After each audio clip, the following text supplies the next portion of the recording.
মুসলমান পরিচয় দিলে হবে না, মুসলমান নিজেকে ঘোষণা করলেই হওয়া যাবে না, মুত্তাকি নিজেকে ঘোষণা করলেই হওয়া যাবে না, যতক্ষণ না কোরআনের সংজ্ঞায় আমি সংজ্ঞায়িত হচ্ছি। এই বিষয়ে আমরা সবাই ক্লিয়ার। আল্লাহ পাক এই কোরআনুল কারীমে মুমিনদের জন্য যেমন একটি সূরা সূরাতুল মুমিনুন, আরেকটি সূরা সূরা মুমিন অবতীর্ণ করেছেন স্বতন্ত্রভাবে। আবার কাফেরদের জন্য সূরা কাফিরুন আছে কি নাই, আবার মুনাফিকদের জন্য সূরা মুনাফিকুন আছে কি নাই, এরকম করে আল্লাহ পাক এক একজনের পরিচয় এক একভাবে তুলে ধরেছেন। সুতরাং আমরা নিজেকে মুত্তাকি পরিচয় দিব। আজকের আলোচনায় যে সকল গুণাবলী উল্লেখ করা হবে, ওই সকল গুণাবলী যদি আমার আপনার মাঝে থাকে, বাস্তবায়িত হয়, তাহলে আমরা নিজেকে মুসলমান দাবি করতে পারি। আমার ভাইয়েরা,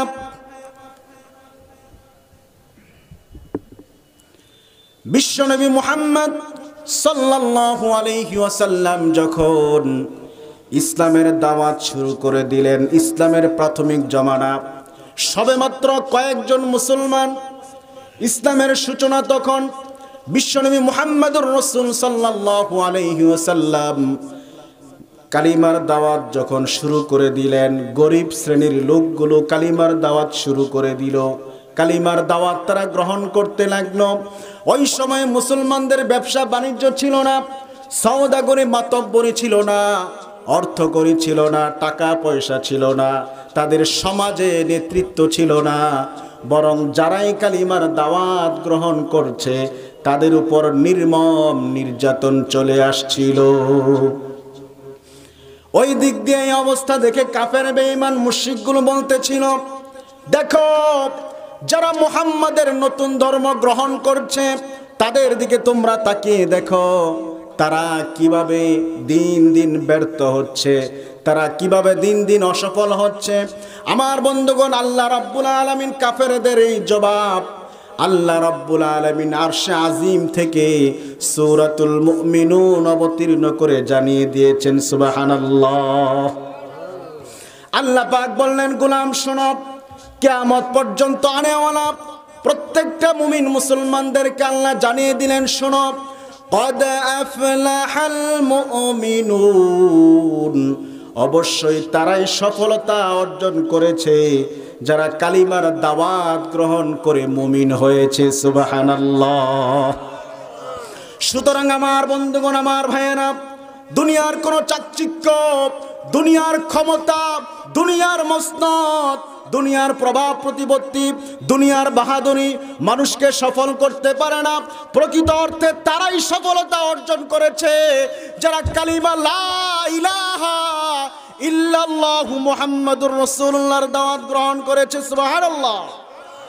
সুতরাং আমার ভাইয়েরা, মুসলমানদের সহায় সম্বল অর্থ করি, তাদের অস্ত্র শস্ত্র কম থাকতে পারে, ইমানের মতো দৌলত যদি কোনো মুসলমান অর্জন করে, দুনিয়া এবং আখিরাতে এদের চেয়ে সফল পৃথিবীতে আর কেউ নেই। আল্লাহু আকবার।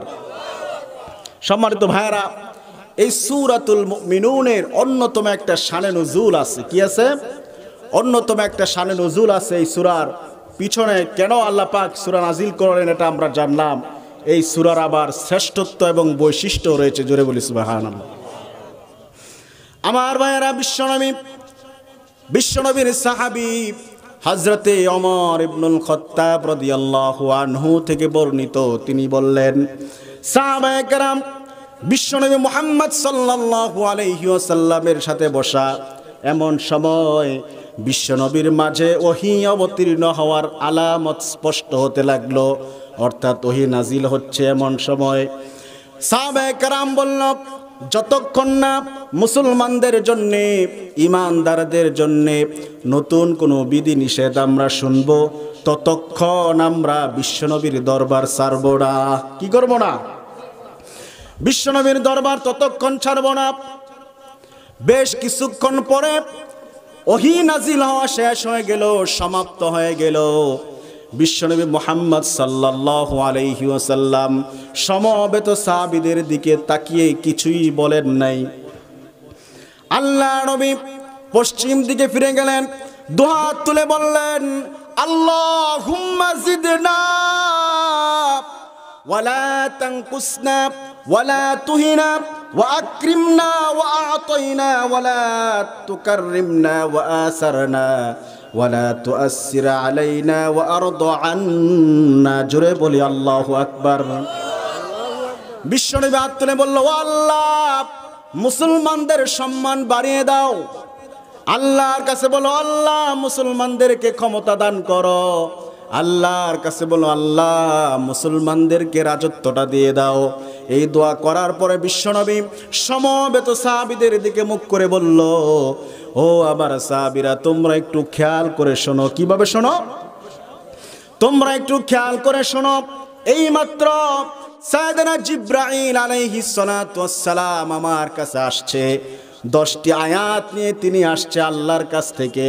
আল্লাহ রাব্বুল আলামিন এই 10টি আয়াতের মাঝে একজন মুমিন মুসলমান সফল ব্যক্তির, সফল মুমিনের 7টি গুণাবলীর কথা উল্লেখ করেছেন। সুবহানাল্লাহ।